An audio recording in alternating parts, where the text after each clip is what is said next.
The fact that these were some of the dumbest ideas and that they were dominant and that they did derange our culture, it really is worth looking back at that and not saying, oh yeah, that happened, whoopsie.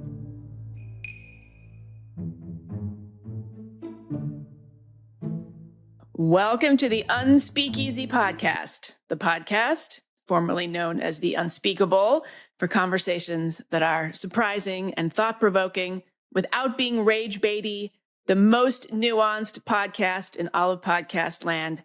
I'm your host, Meghan Daum. I'm here with Mike Pesca, host of The Gist, the longest running daily news podcast in the U.S. There's a lot of I like that we're in superlative mode here. Yes. Always. Now, also, there are some qualifiers that we need. Like, I think it's news and analysis, but also some we don't. Like in the U.S., it's in the universe. There's no Moldovan news and analysis That's right. podcast that have been going on. It's sort of like, what did they say? This is the number one program on this radio station right now. You know what you need? When you say nuance, you need some lasery sound effects. You need like a deep voice guy to say nuance, Yes. nuance. Like someone in a world where nuance. Stock car races at the local track. Yeah, I need to get the guy that does all the movie trailers. Anyway, I don't know. It's always great to talk with you. We're recording this on Boxing Day.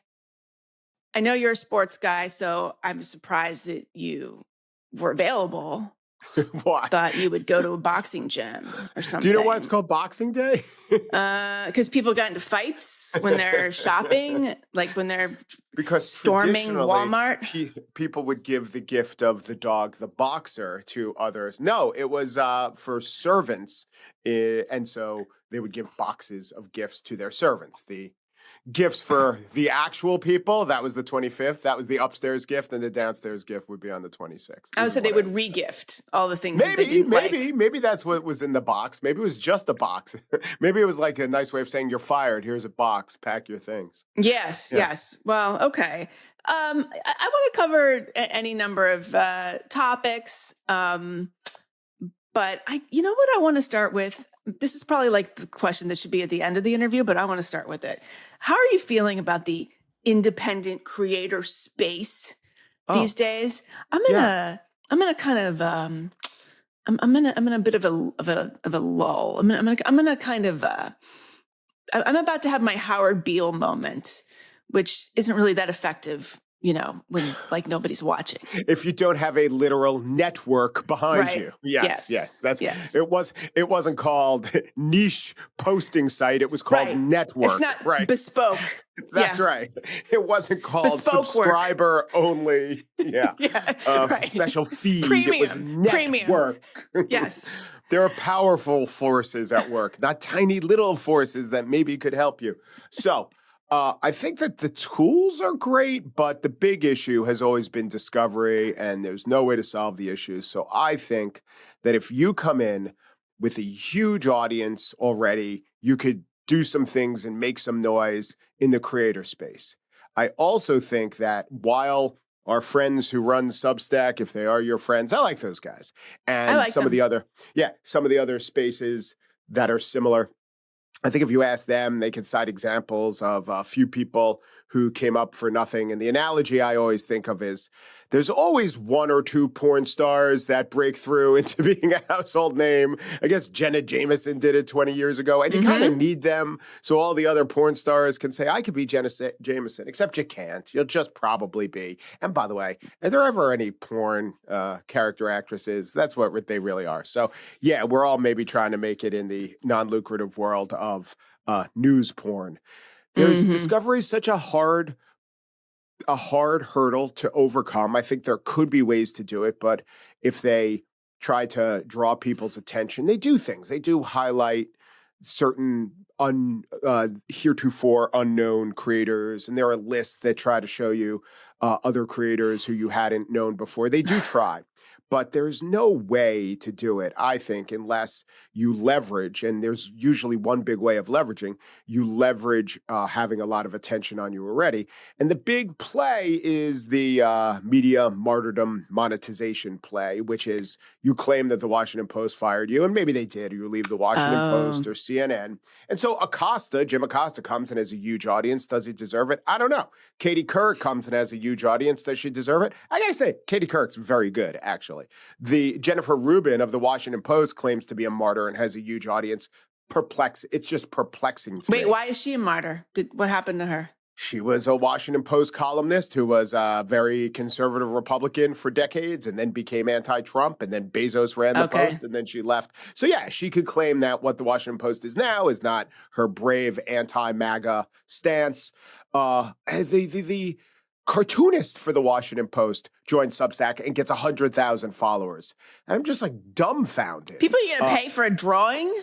It's like not even. I don't know if they're going to pay. Is it even black and white? Is it even in color? Does he fill it in? She could actually do color. Or he's a woman? I think for they feel sorry for her. That's why. For premium subscribers, they'll do it either in color or black and white. She could suggest different color palettes. Yeah. But what do you do? Now, there are people in the top 20, people making a good living on Substack who just started on Substack.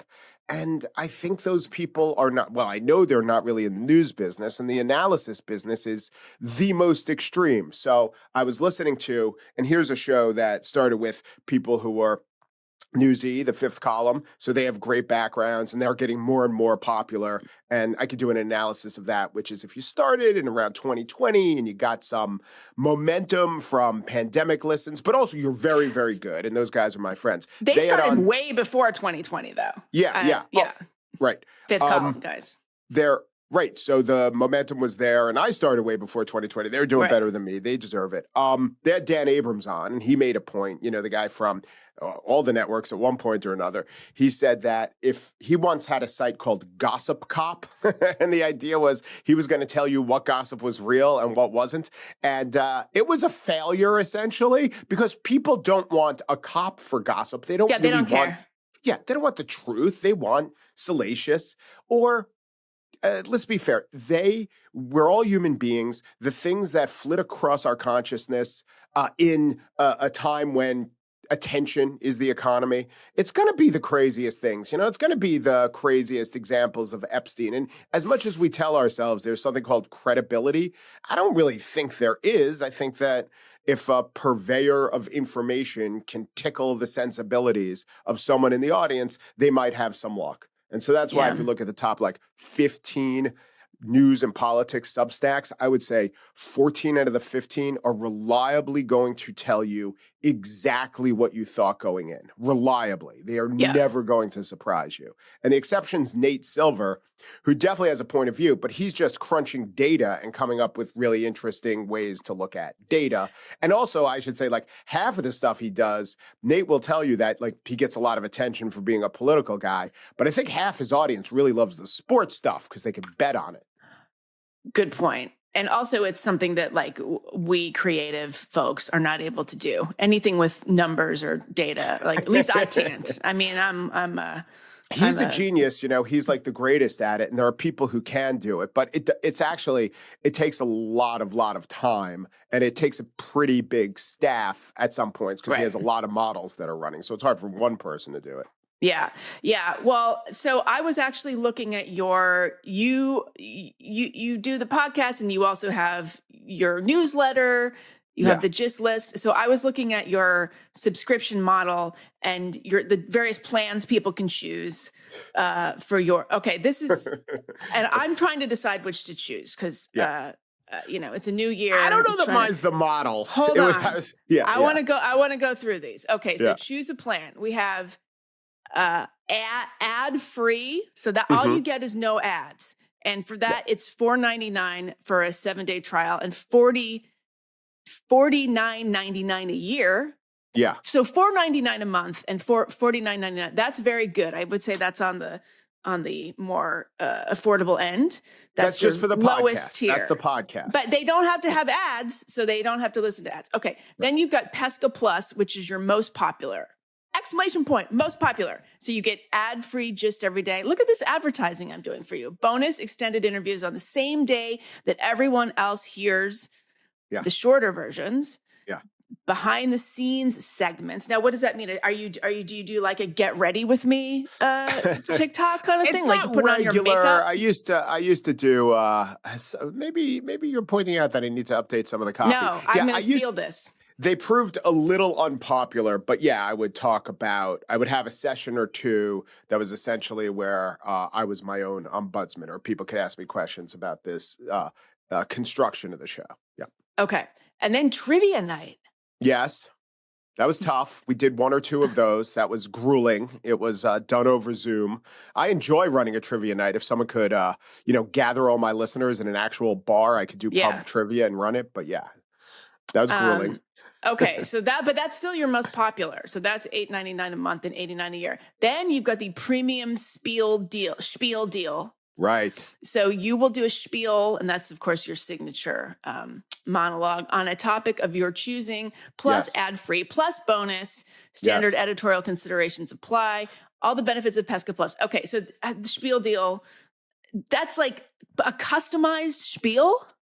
It goes out to everyone. I will just have someone suggest the spiel. There aren't too many. If 100 people did this, I would not have any editorial leeway. But I'm telling you, in the single digits of people did it, maybe the low double digits. What kind of topics did they request? I'm trying to remember specifically. One of them is a professor in the behavioral side, in essentially behavioral economics, and he was just funneling me and pointing me to stories in his field, some scandals, and I kind of knew about him, but it was great.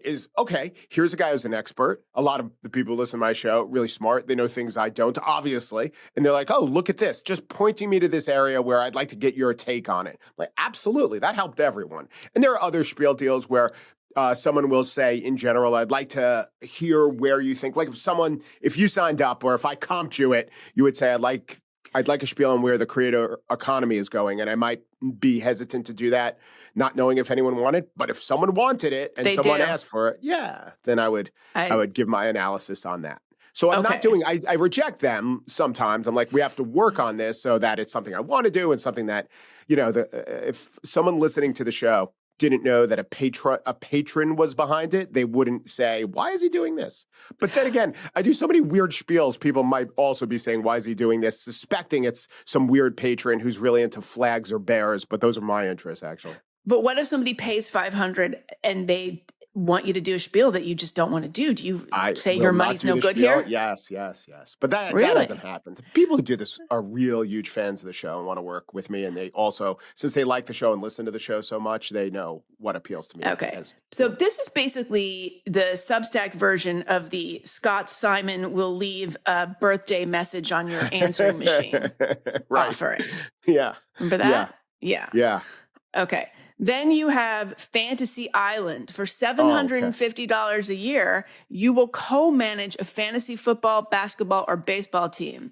Yeah, you have won a fantasy league every year for the last 5 years, but you don't like to brag on the air, so I'm bragging for you. So this is so lame. No, I bow down. So how many people sign up for this? You can lie. Just make up two or three. And one of them is a doctor at Yale who is the greatest guy. And he's and another thing that the Pesca Plus subscribers get is the opportunity to join the PPFFLL, the Pesca Plus Fantasy Football Listener League. And he's in the Fantasy Football Listener League. So yeah, I also have a listener league with my listeners. Yeah, but you have to be a Pesca Plus member to qualify. Okay. Now and then finally, we have the Sultan of Brunei level. Thus far, $5,000 a year. You will fly to somebody's town and deliver an in-person spiel. Capital S spiel this time in their living room. So you're capitalizing spiel and living room like black. I like that because living room actually, is an identity category. Donald Trump wrote that particular sentence. So I'm so into real estate that I identify as a living room personally because I love houses. I'm actually, as you know, my space getting a renovation right now, which is, I haven't recorded a podcast in weeks. And now there's, construction equipment behind me. Okay. So you'll fly to somebody's town, do a spiel in their living room or any other room in the house. Okay. Yeah. Right. So it could be a kitchen, but in this case, kitchen is lowercase, and you could argue why. And then we get the whole back misogyny. And forth with, yeah, exactly. But what if somebody wanted to do it like in their bedroom, like while they, not in a sexual way, but like they didn't want to get out of bed. Like they wanted you to bring them coffee and do a spiel. Well, this is part of my charity program, Spiels on Wheels, where I do take spiels to invalids. Beautiful. Okay. So no one's taken me up on that one yet. But it's not so different when someone says, hey, would you like to give a speech to this organization? And then you negotiate a price and then have to fly somewhere and they cover expenses. That would be about $5,000. Oh, but do you say that okay, so so they don't have to cover the expenses. The 5,000. It really depends. If they're flying me to Auckland and I'm losing money on this, then we'd have to work something out. I think you have to be business class. Okay, well, so as a fellow Substacker, we generally comp each other in this community. So could I get a comp of that at that level? There's yes, but I'm not coming to your kitchen because it's under construction. Why? And I fear I have a no hard hat rule. But on I feel all like my Sultan of Brunei. What if I know, but you're like a guy. I feel like you could probably, like, what if I needed you to like open a jar for me? Right. Right. This is how pathetic. So this is like the kind of thing that they would make fun of on Twitter, like, empty egg, like the single woman thing. Like I had these floor installers in my house and I had to ask one of them to open a jar of relish. Well, that's why you get them over the house. Yeah. I know, because I don't have a man around, and it was, Do you know that grip strength? I don't know why I was reading this, but I was doing a thing of 6 things ago on Substack was something about a Pablo Torre segment about trans women in sports, essentially. And grip strength is one of those things that never changes. Men are just along the spectrum, always stronger than women. So the whole thing, like, of course, there are some men who are much weaker than some women, not with grip strength. Grip strength is a constant. And I have notably weak hands, actually, even for a woman. I'm on the delicate. low end. I can't lift up I can't use Le Creuset cookware, even though I do use it because it looks nice, but I can't lift it up. I have to get somebody to come over and lift up the Dutch oven. On a pressing regimen. We could get you on a deadlift regimen, I think. Well, I'd have these hyperextensive fingers. This is part of the reason is that I can do this. This is great radio, folks. Okay, so these are your categories. This is your way of being in the creator economy. It's funny, Meghan, when they say you have a finger in every pot, the finger part is interesting. It's just undoing the lid of the pot. Mm-hmm, you can get those fingers into the pots from any spot. I can capital L, capital R. You can invite me over to your house to do some strange finger digital gymnastics. If you're only listening to the audio, she's showing us her fingers, and she looks like Mr. Fantastic, Reed Richards of the Fantastic Four. They go in all directions and far. Yeah. Okay. So look, but you're doing great at this. I think you're incredibly talented. You are one of my very favorite podcasters. And I have to say, Mike, and I'm not just blowing smoke up your ass. I was recently making a list of people in our space. I don't have like the heterodox, whatever you want to call it, space, who I think are truly honest brokers, people who are trying to maintain their intellectual integrity. And you were on the list. It wasn't a hugely long list. Right. You were on it.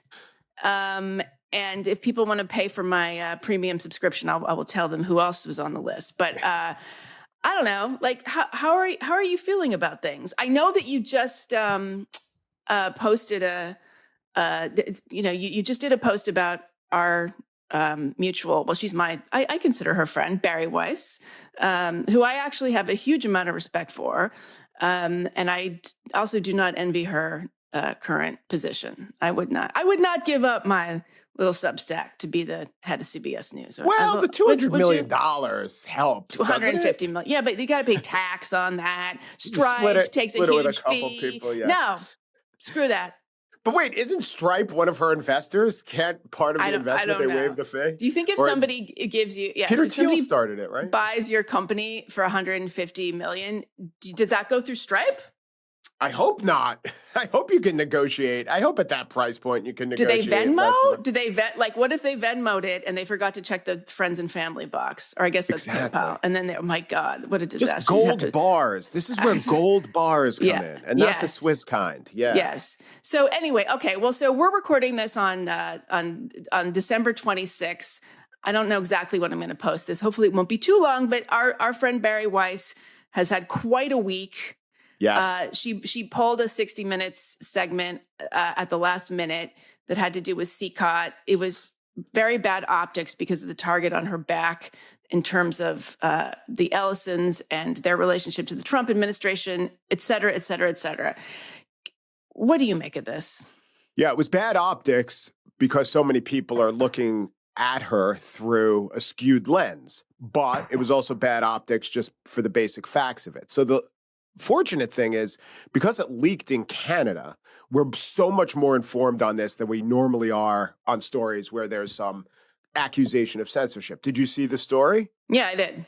It's fine. It was like more than fine. I don't know. I wouldn't say the word liked, but just having a few of those interviews with that sympathetic guy with the two large earrings and footage of CECOT that we've seen before, but there is value to putting it in front of a huge audience. It was exactly like a 60-minute story that makes 60 Minutes, the only viable news brand of the last 20 years. That and the fact that they come after football. So that was fine. But what Bari's job is to take CBS and to move it a little, she says, between the 40-yard lines. So she views 60 Minutes and CBS, and so do conservatives, but so do I in some situations. And we could look at situations where 60 Minutes has made huge mistakes. 60 Minutes admits to getting the George W. Bush Air Force story wrong with the type, the type font and typeface, that story wrong. And I never got over that. Yeah, and a story with Benghazi where they interviewed a guy who kind of made things up. They got that wrong. That's true. And there's even a recent really embarrassing one where Sharon Alfonsi, who was the reporter on this, went at DeSantis in a press conference and said like he wouldn't comment, but DeSantis, because of the world we lived in, played the entire answer in the press conference. And I think DeSantis certainly made the stronger point in the press conference. And he did comment. It's not incumbent on 60 Minutes to put an entire 3-minute answer. But the fact that he could give a substantive 3-minute answer and then they said he wouldn't comment, that did not reflect well on 60 Minutes. So Sharon Alfonsi, the reporter on the story, called 60 Minutes the gold standard and said, and what did they do? They ruined the reputation of the gold standard of CBS News or the news business for a week's pause. And that's what gave me pause. What is the theory, the Sharon Alfonsi theory of the case that so many people have jumped on, that this was censorship? But what does the censorship give you if all you get is they go back, they address some of the editor who's doing her job's edits, and then the story airs? Now, it's more complicated since, as we said, the story did air, so I don't know what they're going to do with this. But if it's not censored, as in if this story does eventually play on 60 Minutes with a couple of tweaks, doesn't the entire theory of the case that this was censorship and this is just politics to try to kowtow favor with the administration, doesn't that fall apart a little bit? I ask you. Well, I think that in addition, it wasn't just a matter of changing some things around in the editing room. Bari is calling for sit-down interviews with principals, Trump administration principals, either Tom Homan or Stephen Miller. And the idea being that, I guess, you would sit there with Stephen Miller and play this, admittedly really horrific and powerful footage of these inmates in this prison in El Salvador and ask him what he made of it. Yeah. I think that would be great. That would be great television, and it would definitely add to the segment. So I don't think, so the question is whether they can get that interview, whether they tried, and whether that by letting Stephen Miller sit down and say something, if that is somehow like appeasing Trump. Right. That's one way to read her edits. But the other is we should try harder to get Homan and Miller. It would improve the interview. I didn't read her as saying, without those interviews, this thing doesn't run. And also, I didn't hear her saying, no matter what he says, we're going to run it. To me, I've been in these edits so many times where the reporter's like, look, we tried 3 times. We tried in all these ways. We faxed the guy. And the editor will say, I think we need to present the best version of their story, even if they're not presenting it. Now, I just want to go back to Weiss's job is to, as she says, move 60 Minutes between the 40-yard lines, or move CBS News between the 40-yard lines. I'm sure people at CBS News and people who hate Bari Weiss and people who don't perceive themselves as from yard line 39 to the end zone might disagree in good faith or bad, or they might, I don't know what they might do, but her job is to move the network a little, maybe a lot, but enough to the right because they are that far to the left. This is the edit that person would do. It's not a political edit, and maybe we're doing a disservice to describing what's going on by saying it's moving it to the right. A more centrist version of 60 Minutes with all the great stuff, with all the interviews, would definitely not say would not say almost half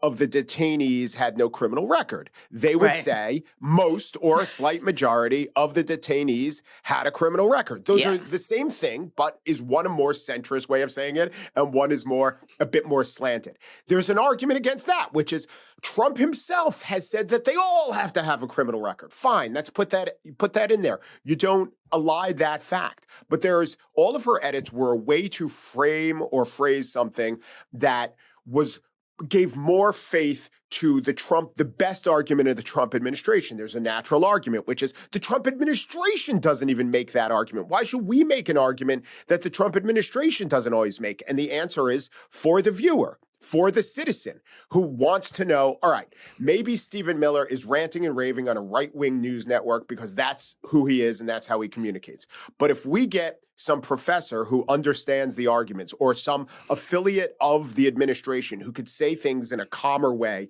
we're informing our audience more. This is what the person who was hired to do, what Bari Weiss was hired to do. This is exactly how she would see it. And so because of that, I read this whole memo.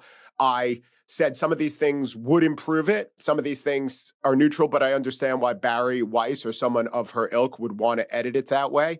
But this is why it's also confusing to me, or I think I just throw away the censorship argument. You'd have to believe that there were these portions of the interview that could be improved. You'd have to believe that someone of her skill, ability, and worldview would be able to compose a substantive memo that absolutely addressed all the flaws of the story from that perspective. And it maps on entirely to the story. And you'd have to say that's nothing but a pretext for this goal of censorship, which I think is implausible. I think it was an honest memo that absolutely came too late in the day. And the quote unquote censorship was very frustrating to the reporter, but isn't really censorship and isn't really political. It's editorial and an editorial choice that would drive me crazy as a reporter. Yes, we've all, yes, that you could also argue with. It doesn't really, quote, need these changes, but it's all legitimate and it's not politics. And it's not, as Ben Rhodes, former advisor to Obama, said, the whiff of authoritarianism. I mean, come on. Not everything is this great catastrophe that shows we no longer live in a functional democracy. Could just be an editorial choice to say most instead of almost most. Okay, but the obvious question is, why did she die on this hill knowing the damage that it would do to her in this particular moment and to the network?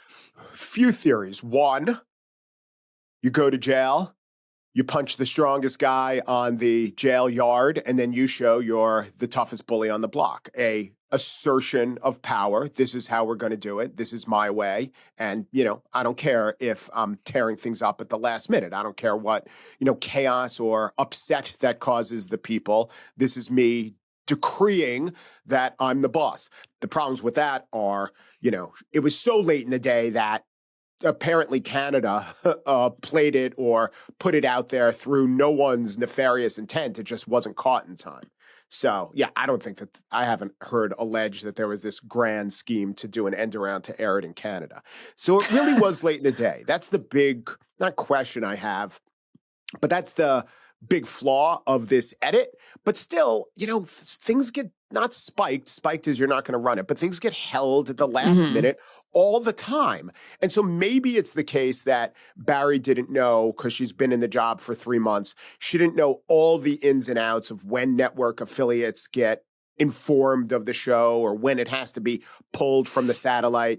She asks her people, what's the absolute end date for switching this out? And they say it's Saturday morning, or whatever they say. It's Sunday morning. We have another segment of roughly the same time ready to go. We switch it out and send a note. And she didn't understand all the stuff. So yeah, it was really late in the day. It would have been, I really do think it would have been better for her if she had given the edits, 4 days prior, 2 days prior, but she didn't.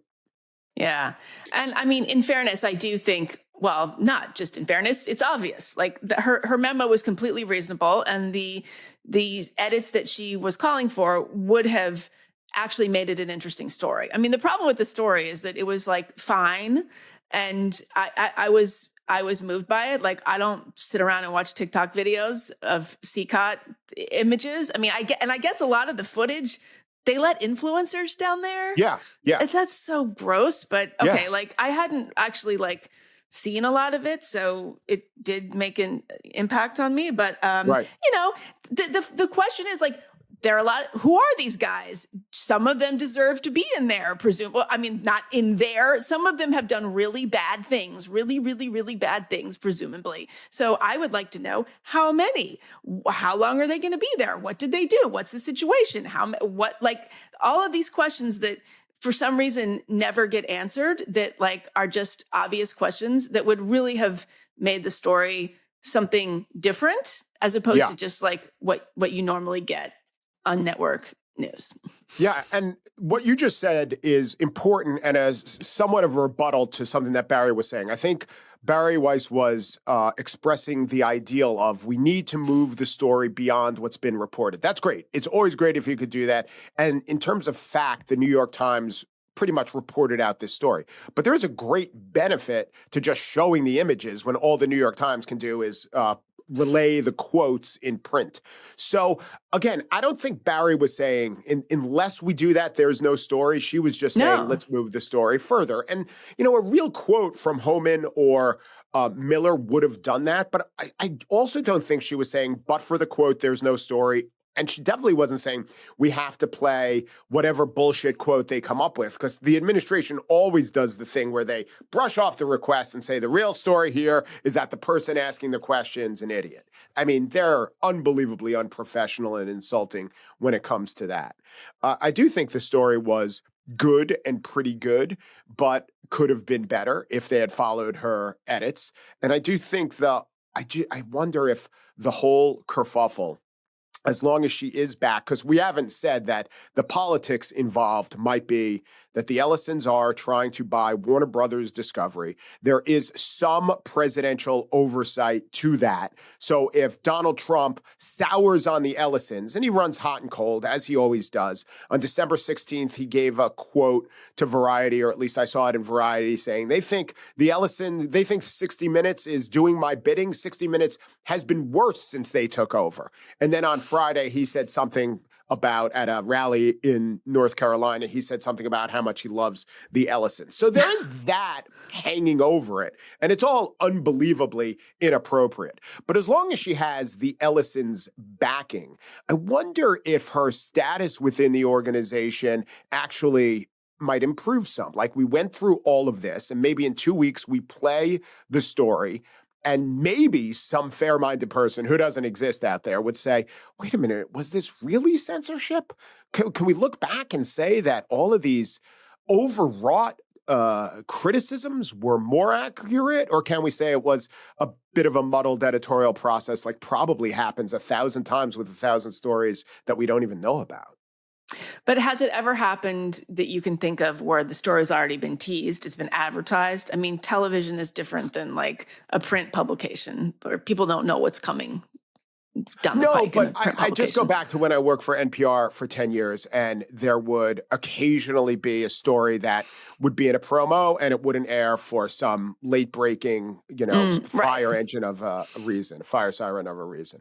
Or, things would get switched around all the time, or some story would crash, right? You crash on a story. So yeah, things get said in the promo and in the billboards that don't actually air on the show. And then you correct it for a later feed, or sometimes you take a couple days and correct it. And as I said, in the past, it would have been great if someone had pulled that Benghazi or George Bush story, 2 minutes before air. That would have helped the network. This isn't that case. But yeah, I mean, there are times when you have to run up against the deadline of breaking news, and this is what happens.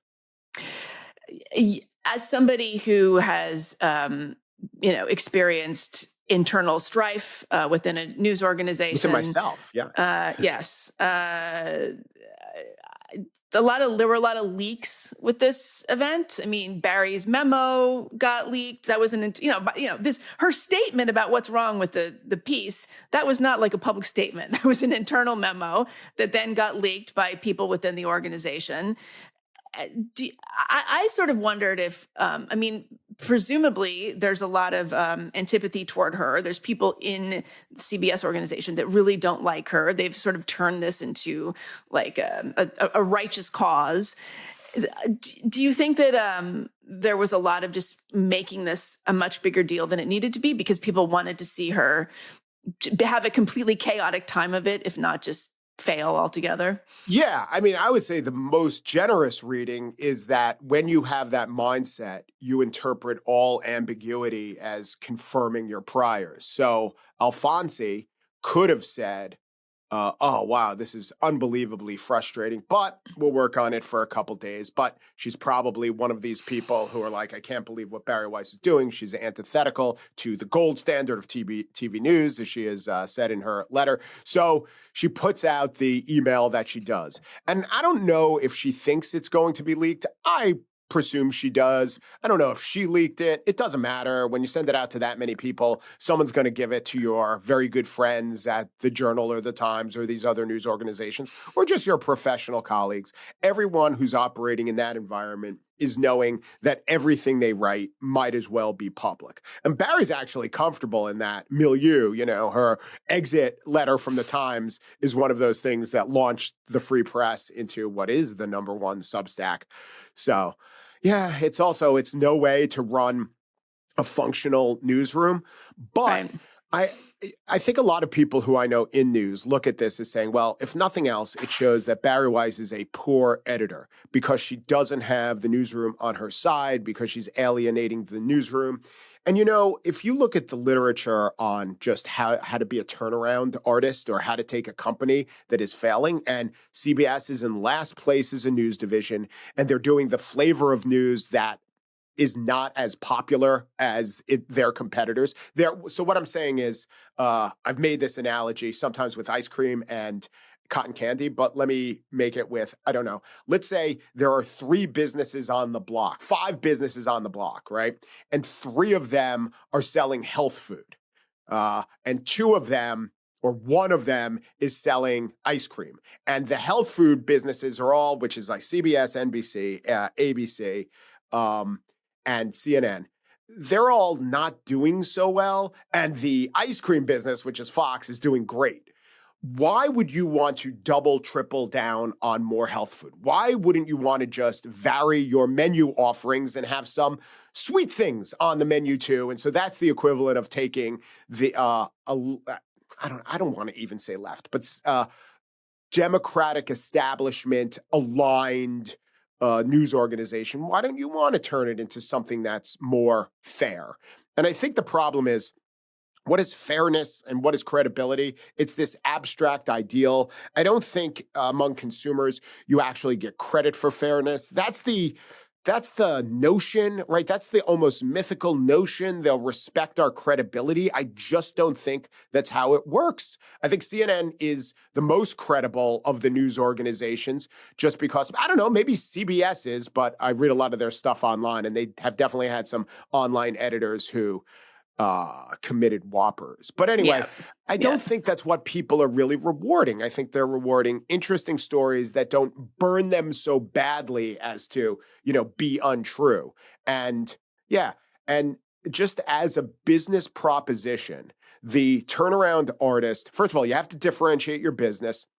And the turnaround artist who does it by working with 90% of the staff is often, or I would say mostly, less successful than the burn it down artist who's good at identifying the people who truly are on your side and then replaces them with the people who share your vision. And in this world of news organizations firing people left and right, there's a lot of people out there who want to work in a news organization that pays and has cameras and has promotions and it is real. So I don't think it's impossible. I think it might have been impossible for Bari to have taken CBS to the place she wanted to while retaining the vast majority of people who already are defining what CBS has been for the last 20 years. What's the name of your post about Bari? Tell us your title. You could read this all on No One's Nice to Bari Weiss. Yes. Okay. So I had a post a couple of years ago called Bari Weiss Derangement Syndrome is Real. Yes. What is it with her and the derangement? I mean, it's really remarkable, if not kind of unprecedented. Yeah. So when she was at the Times, people within the left-leaning to far left-leaning world of journalism, people in opinion journalism who are allowed to have opinions but also told themselves they were journalists, they hated Bari Weiss and they hated Bret Stephens. And at that time, I didn't think there was a huge Zionism component, but there might have been. And it was because she was... There is a certain way, a certain river and flow to the opinions of a newsroom that I was kind of surprised when I was inside that opinion newsroom situation. I mean, people, especially with Slack reinforcing their opinions, there's a lot of massive head nodding and agreement and punishing the apostates. And Weiss always, she was very public in criticizing the rest of media and saying, here are the things that you are doing wrong. And so she picked fights, I guess you would say. She did it through the pages of the New York Times. And a lot of people were unbelievably jealous that she got this very prominent position and they didn't like her opinions. And so any misstep that she would commit, such as on a Twitter post during the Olympics, tweeting immigrants, they get the job done about, I forgot the name of the skater, but she was an American ice skater whose parents... she had Japanese heritage, I think, or something like that. Yes, right. So her parents had emigrated from Japan. So you could read it as child of immigrants. Sometimes they're called first-generation Americans. If I was in that situation of raised in a home where they spoke another language, and then I won an Olympic medal and someone tweeted that, I would probably say, thank you. Well, you are correct in giving it my was a quote from Hamilton. It was a quote from Hamilton, which it was a reference to Hamilton, which is like every NPR listener's favorite cultural entity. And they didn't get it. So the best faith version of the critique is, you racist, you think that anyone who is Asian is an immigrant and wasn't born here. There's a lot of reading into that Hamilton quote to get there. I think the best faith version of, she might not have known that she was actually born in America. But at the same time, it's also true that her parents weren't. The parents, they probably tiger mommed the hell out of that skater. That's right. Come on. So if you quote Tiger Mom, then that's Amy Chua and it's not Hamilton. So she got deluged, and there were a number of incidents like this, a lot of nitpicking of what she was writing. And then she would always write about free speech. And this is the main part of No One's Nice to Bari Weiss. This is the main component of it. It takes up most of the space in my column.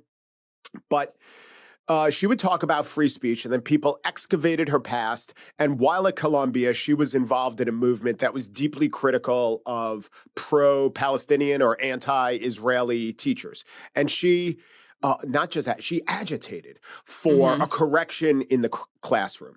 And so a lot of people interpreted that as, you say you're free speech, except when it's pro-Palestinian free speech, and then you want to shut them down. But if you read Fire, which I think has a exquisite track record on this at the time, they made the point, and David French you're talking about the foundation for individual rights in education, which well, then it was an education. No, that's right. That was the name of that at the time. Well, that was the name Yes. at the time. So just Now in case people are, I just want to, that FIRE is a free speech organization. Right. And so I think it's now individual rights and expression, FIRE. maybe? Yeah. Anyway, yeah. it's so it's good that they didn't have to change the name. Yes. So at the time, Bari was complaining about her professors and what they were teaching in the classroom, along with other people. There was a documentary called Columbia Unbecoming. FIRE weighed in. David French was the president then, and he said, "Anti-free speech. It's the epitome of free speech. It's the epitome of free speech for a person who's hearing the arguments to rebut and argue back against the arguments." So that's what she was saying. That's how I look at it. She was not, I don't know that she was trying to literally get people fired. I think she was, if you will, I think she was trying to agitate and make the point that this is entirely inaccurate, the things they were saying. And I haven't gone back and weighed in on or assessed if it was accurate or inaccurate. But, I don't defer. I make my own decisions, but that was influential to me. So it was very important for a lot of her critics to call her a hypocrite when I don't think she's a hypocrite. So to bring it up to one of the big strains of argument about what's going on now, it's not just Bari Weiss killed a segment, or Bari Weiss killed a segment for a week, or Bari Weiss works for a company with business possibly in front of the president. It's that Bari Weiss epitomizes this trend of these people who claim they were against the censorship of the left, but now that they have power, they have no problem with the right wing's tendency towards censorship. This was in a column by Adam Swerwer of The Atlantic, who I'm calling up the column here. I want to quote it exactly, but he made this point, and Bari was the lead story, and Bari was the picture on the story, and it was Bari Weiss, actual censor. He also talked about some other people on the right who I think he talked about people on the right to whom the claim applies. Christopher Rufo is one. He, to me, has a lot of hypocrisy on the issue. But Weiss does not. And it's really frustrating to me that The Atlantic and Weiss, and by the way, I've written for the Free Press, I've written for The Atlantic, and at the end of my Substack today, I said if the Free Press had mischaracterized an argument in The Atlantic as badly as The Atlantic is mischaracterizing what Bari Weiss is doing, I'd call it out too. The headline was "Cancel Culture's Boomerang Effect, How We Got to a Place Where Free Speech Means Whatever Conservatives Want to Say."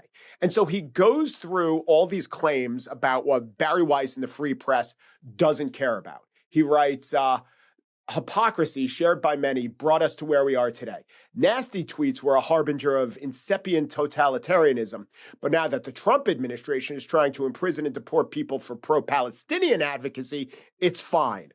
But I said, that's not true. I read the Free Press. I went to the Free Press, and there you could find many articles rebutting that charge, including, I think most prominently, no deportations without due process. The Free Press does not say deporting pro-Palestinian activists is fine. A quote from that article is, "The protocol cannot be, this student is a national security threat, trust us." That is the kind of sloppiness that is typifying the Trump administration's deportations thus far. So it's a direct rebuttal of what Swerwer is saying that the Free Press does. He says the Free Press is silent on book bans. They are not. They publish an article by Ryan Holiday, who was so critical of the military's banning of certain books that the military canceled a speech that he was to give.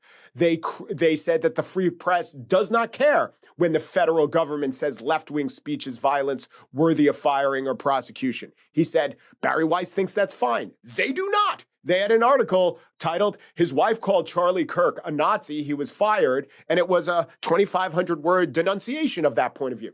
Point after point, Swerwer is asserting that Weiss and the Free Press say nothing when it's right-wing or Trump censorship. But on every single incident or every single example he gives, they have written articles, and often plural, many articles decrying this. So this is all done in the service of trust us, trust me, I'm more an arbiter of fairness than this hypocrite, Bari Weiss, but he gets it wrong all the way down. And so maybe you can tell in my voice, it drives me a little crazy. Yeah, it's maybe, I don't know, deranged? I am in broad agreement with you there. I do wonder, though, what you make of the criticism that the free press is, if not fundamentally, then routinely reactionary to liberal assumptions. That it's reacting. It's contrarian. It does that. It also does investigative pieces and goes out and documents things that no one knew before. But yeah, I think its assumption is that the mainstream media and in elite circles, the received opinion, there are many ways to say this, but the unexamined, shared, conventional wisdom among elites is X. And often the real answer is some degrees off of X and sometimes it's Y. And so they're compelled, their raison d'etre and what their audience wants is asking the question, provoking, questioning X. Now, you could say that, yeah, that means that there's a lot of things that the right assumes that they don't really define as so much in their milieu. You could say that they pick on the left more than the right. That's probably true. And I guess the big thing now is that there was this, quote, vibe shift, and that the opinions, the conventional wisdom in elite circles maybe isn't so elite, maybe isn't the dominant thought or rhetorical practice going on today. That's true. And so I don't know what the free press should do. A lot of people had said, well, the free press no longer has an audience because when they were, to reduce this down, when they were anti-woke, there was an audience for that because wokeness was ascendant and dominant. Now that wokeness is in retreat, what's the real audience? What's the real purpose of being anti-woke? And so, yeah, maybe they need to shift a little bit. But I also think that there's this great podcast I listen to where they say we're going to examine some of the dumbest ideas ever propagated in human history. And that's true. That's your podcast. You know that, right? Oh, that's my former podcast. Though. Yes, That's I know. But I love that part. It was so, it was so vibe shifty that we couldn't take it anymore. It was right. But, the fact that these were some of the dumbest ideas and that they were dominant and that they did derange our culture and that they convinced us that there was this, spate of white men, so black men getting killed by white cops at a time when this was just a constant and horrible, mostly horrible. I mean, it's horrible that someone dies, but sometimes totally unavoidable and helping create safety.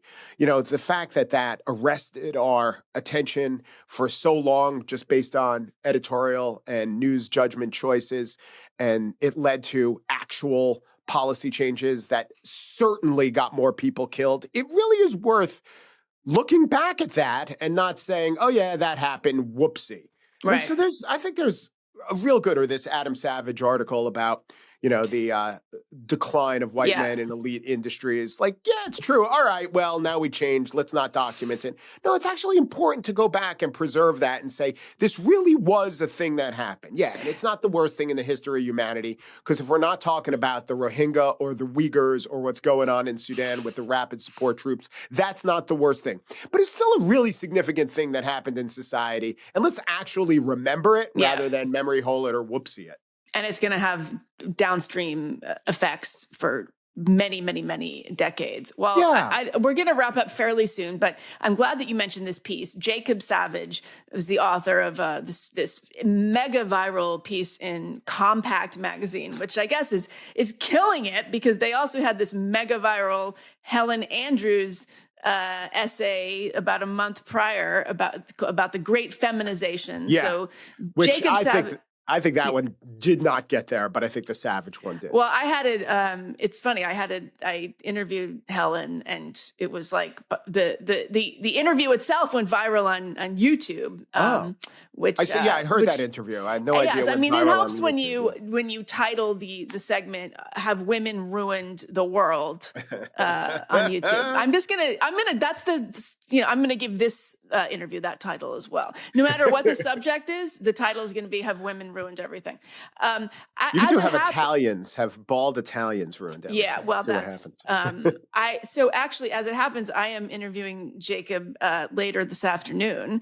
Oh, wow. And I would be very curious just to get your sort of a few broad strokes here. I mean, one of the amazing things, I don't know if amazing is the word, but one of the the things that makes this article stand out amid all the sort of ambient noise around this issue is that he does have a lot of statistics. I mean, by 2024, white men accounted for just 11.9% of lower level TV writers.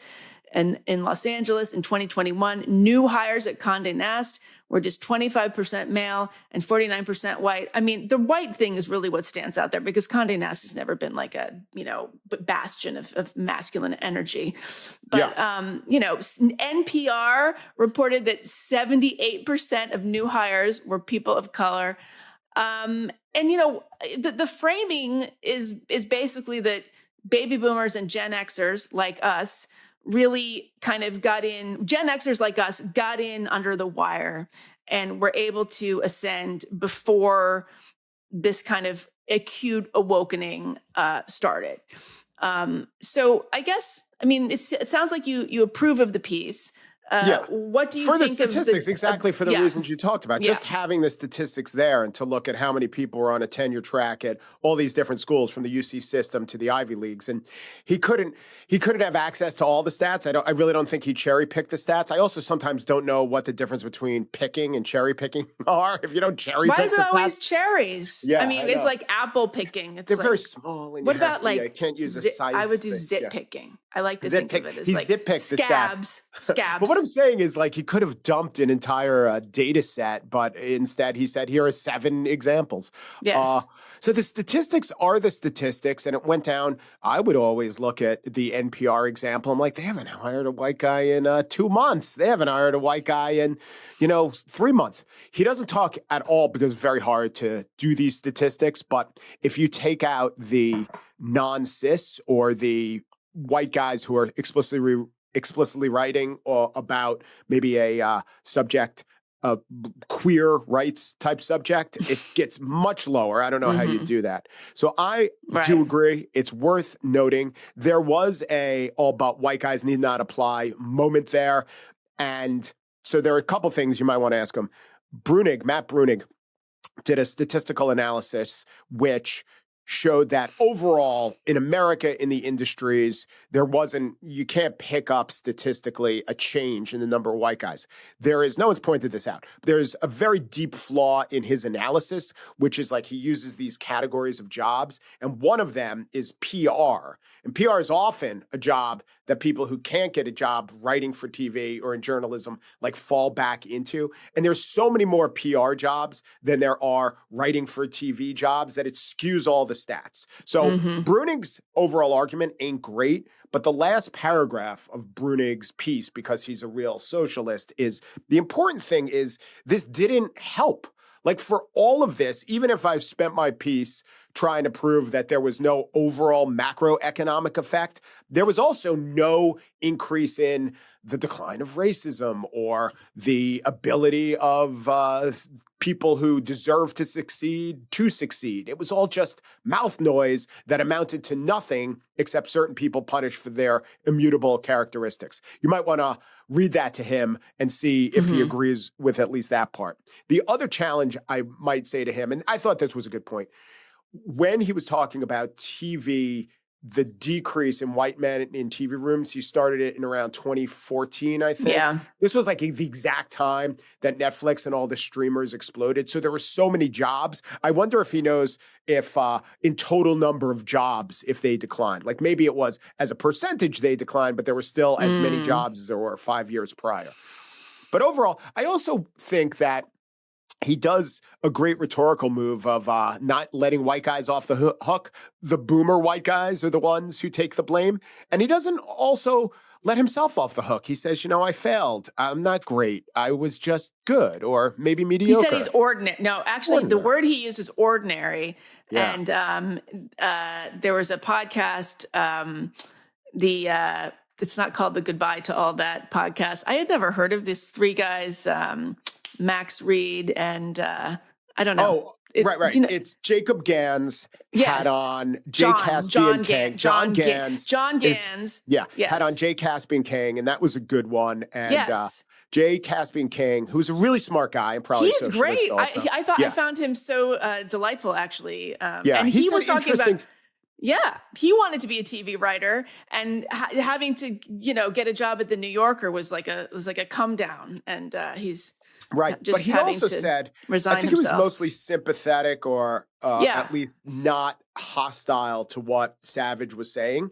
But he also at one point said, unless there was a change, no one wanted my point of view, which is an Asian American guy. That was not just not rewarded. I think that there was they weren't open to it before the changes happened. I wasn't quite clear if he was saying that, but for the explicit suppression of young white guys being hired, if he wouldn't have had the opportunities he did, because this is the big hard thing to prove. I think all the HR departments running rampant and people just explicitly saying no more white guys, we're too white over here, and it being expressed as suppression of or depression of the number of white guys. We can't run the experiment where we just waited to see if society was changing and evolving and if there'd be the acknowledgement that we do need to diversify. Condé Nast did need to diversify, but it's like, how do you do it? And do you consciously have to go about it by saying we're proudly of the little to no white guy ilk in this shop, or what NPR did by saying diversity is our North Star. It is our number one value, in which case the news becomes something less than a number one value. Right. Sometimes I look to other countries to see if they diversified much during that period. Every other country went through some sort of awakening, but it wasn't many of them weren't nearly as severe as the United States. And there was great diversification in a lot of those other countries too. You can't run the experiment without the dumbest ideas in human society taking hold, just a reasonable version of those ideas taking hold. But I think we would have gotten a lot of progress in the last 10 years without this target, if you will, on the backs of the white guys. Right. So, the podcast is called Time to Say Goodbye. And the reason I brought it up is because Well, sorry to interrupt. The Time to Say Goodbye is Jay and the guy from Bard. Max Reed, right? No. Jay was a guest on Max. I know. Jay, okay. Right. But I think the podcast, all right, anyway, I think the podcast, something is called Time to Say Goodbye, live with Max Reed and John Gantz, and they have Jay Caspian King on as a guest to talk about this article, I think. And if I have that wrong, I will. I don't want to belabor it. There is a podcast called Time to Say Goodbye. It is hosted by Jay Caspian King and this great guy named Tyler Austin Harper. Okay. Do you know him? Okay. Yeah, they're the host, and they put in their feed this other Substack live that Max and John host. Okay, got it. Yes, called. It's gonna hit me. Yes. You my founding members can come to my living room and correct me, and that for a high price. No, the reason I brought this up is because at one point in the conversation, they are talking about this capitulation that Jacob Savage does at the end of the piece, where he says, my mistake was actually that I assumed that I could get this. My mistake was that thinking that a basically ordinary talent was entitled to these riches of, working in Hollywood and I thought that it was a little bit disingenuous to me. I'm sort of trying to decide how I feel about that maneuver. But when these guys were talking about it, instead of saying ordinary, one of them used the word mediocre. Yeah. And that's not the same thing. I mean, and we have, of course, that whole sort of trope, God grant me the confidence of a mediocre white man. Like it kind of falls into the I drink male tears sort of bucket of, just stupid aphorisms that people were throwing around. But I don't know. I mean, how do you do you ever think about, and we're going to wrap up in a minute, but as a Gen Xer, do you ever just, had you noticed this anyway? Do you ever just thank your lucky stars that you got in when you did? Well, I'll tell you that when I was at NPR and the local WNYC, I would often be asked to guest host shows, Brian Lair Show, Wait, Don't Tell Me, bunch of other shows. The producers of the shows, I think uniformly were very pleased with how I did, and the audience liked it, and I would get asked back. And then at a certain point late in my tenure, all of these shows said, well, we can't have you back because we have to diversify. And I understood it. But eventually they weren't having me back at all. And everyone who was hosting was not a white man because the hosts of those shows were white men. So I would often say to my wife, look, they're not going to give me this job.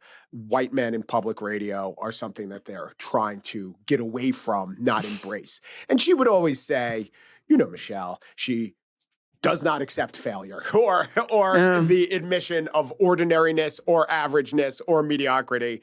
That can't be true. Or, you can't use that as, she wouldn't say an excuse, but, just keep trying. I'm like, I am seeing or hearing explicitly how things are going. And the diversification efforts are such that I don't have a real chance at, either getting more jobs or replacing the white men who are hosting these shows right now. And that was true. That was true. And I don't know, what's the answer, though? If you do, they did want to diversify. Do you do it by allowing white men to host the shows? I would say if it's something like pure meritocracy and I was the best guest host, they should have, but they didn't. And so this is why I thought I had to get out and do other things. Like Substack. Yeah, I think 2014. Well, eventually leave NPR. I just thought it was not the place where I would ever have, hosting a show on NPR is seen as the ne plus ultra, and I never get there. But, white female hosts also said the same thing to me. They wanted to diversify, and they did diversify. And they had not just a hiring spree of 78% of their people, which, against 30-something% of the population that is not white. We're not talking about just white men. They hired 3 or 4 times the population, the non-white population. But white women couldn't really ascend. They could ascend. They weren't going to be named permanent hosts, and that was acknowledged. No, I think it's pretty clear that Terry Gross's successor will not be a white woman. Well, it's not. They hired, what's her name? Tanya. I'll think of it. And, there's Terry, and then I Dave. think isn't she black though? Yeah, no. What I'm saying is exactly. Terry was there, and then Dave Davies was sort of the fill-in host. He's a white guy, and then they hired another host. And I think she's terrible. I think Tanya Mosley. Tanya Mosley is such a fall down from what Terry Gross don't say brings you're never going to get booked on the show. What if you have a book out and you have to get on fresh air? I just don't think she's of Terry Gross quality. I did an interview with Oppenheimer, one of the Oppenheimers. Me too. Yes. About who should replace Terry Gross? Who'd you say? Yes. You. I said you. Oh my God. No, I actually said me. That'd be good. Yeah. I should have said you. Thank you. I'll trade you a Substack for that. Yeah. No, I think it's 2014 is always the year that I come back to when I started to notice this shift. And I will say that prior to that, as a woman, I do think I had advantages. It's like, when I was a Los Angeles Times opinion columnist, it was because they were looking for a chick columnist. Now, is that good or bad? There's no cap on the number of columnists. So you didn't take a white man's job, I don't think. But no, they were looking. I mean, there's only a certain number of columnists. I mean, I was like a weekly column. There was a stable of us, and that's I think I had an advantage as a woman in certain corners, not all, for a period of time, and then right around 2015, 2016, white women were the new white men. Like we had finally achieved equality. In my article on this, one of the things I do is I just put the pictures of the class of interns at the Wall Street Journal, at NPR. Yeah. And, there is a white man in one of those, 60 people.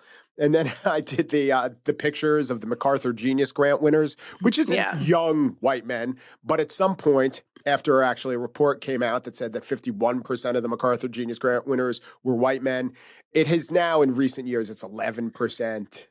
12%. It's just not a time to be named a genius by McCarthy. No, and it's actually the effects of this are profoundly racist because it devalues the whole institution. It's not serious. Of the 18 people on the board of the Pulitzers, how many are white men? Are you asking me? Yeah. 3. 2. 2? It's 2. Yeah. Okay. It's Remnick and John Archibald, multiple time winner from Alabama, who is the greatest. Those 2 guys deserve it. Also, there was a Bloomberg report right after the Great Awakening, or whatever you want to call it, that said of the S&P 100 companies, 93% of the hires were black. People of color. Holy crap. This didn't get noticed. No, it's not just in media. No, I know. And I've seen actually comments. I think maybe it was on one of your commenters was pointing out that like this dynamic was playing out in financial firms, like in random industrial settings. Yeah. Like not in blue collar settings, but this is not purely a phenomenon of media. And I want to correct myself.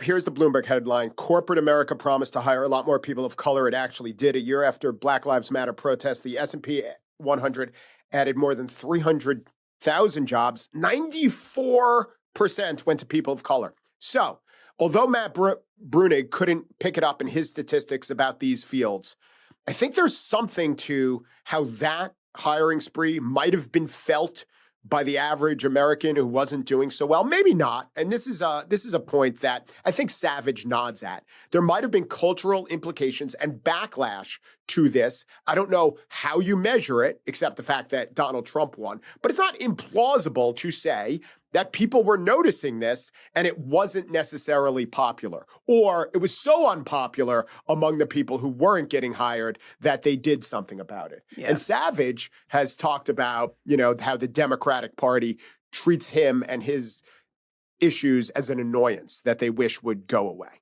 Well, how's that working for them, as Dr. Phil would say?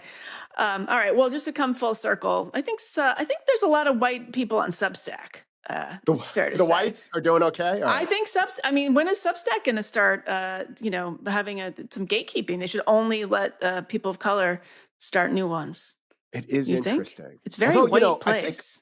I think Matt Taibbi has some Asian ancestry. I think so. Yeah, so does Rob Henderson. Okay, there we go. Yeah, but Substack's so white. Hashtag Substack so white. I'm going to start that. All right. Well, Mike, where can we find you? Where do we, other than your house, where I'm going to come and make you spiel? Yeah. My living room, LR caps. Pesca, Profundities, and The Gist List. These are my Substacks. It's mikepesca.substack.com. And The Gist, it's, from what I understand, the longest running news and analysis podcast outside of the greater Moldovan podcasting ecosystem. Okay. All right. Well, thank you for doing what you do. I respect you a lot, and it's always fun to talk with you.